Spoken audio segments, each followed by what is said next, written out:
I'm doing too. Good morning, everyone. This is the work of Group 1, and our topic is air resistance and gravity. Our speaker is Ricardo Infante.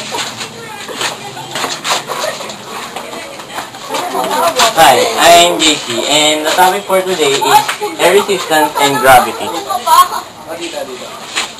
If you drop a bowling ball and a feather from the same height on the moon, they would both hit the surface at the same time.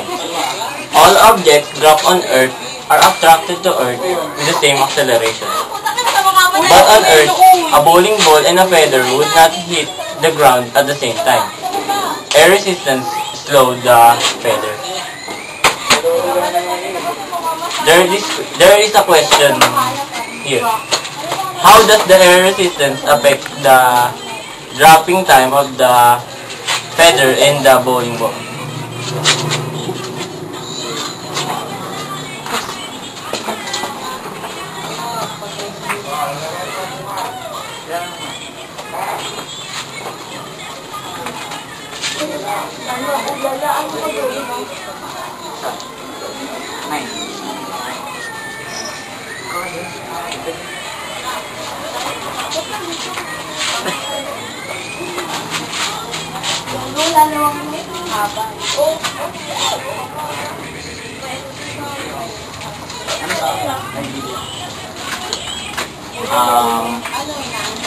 The gravity on Earth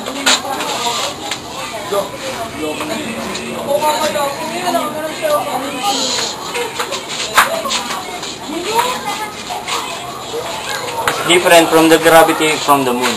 Because on Earth, there is a gravity, while on the moon, there is no gravity. The air resistance can slow the feather because it is very light and air can move this feather freely. And the mass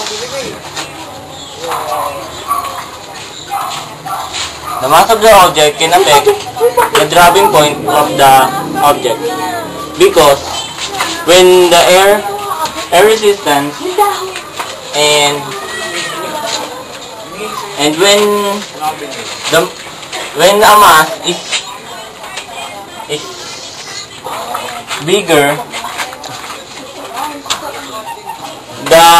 the gravity itself will pull down the object, and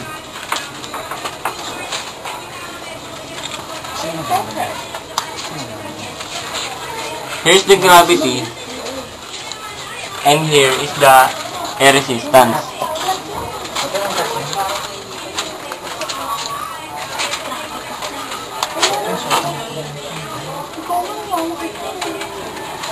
On Earth,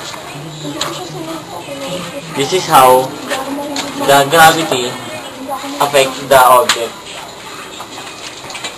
Here, the air resistance can be here because the object is too light and the air can carry the feather, and its mass is lower than the bowling ball.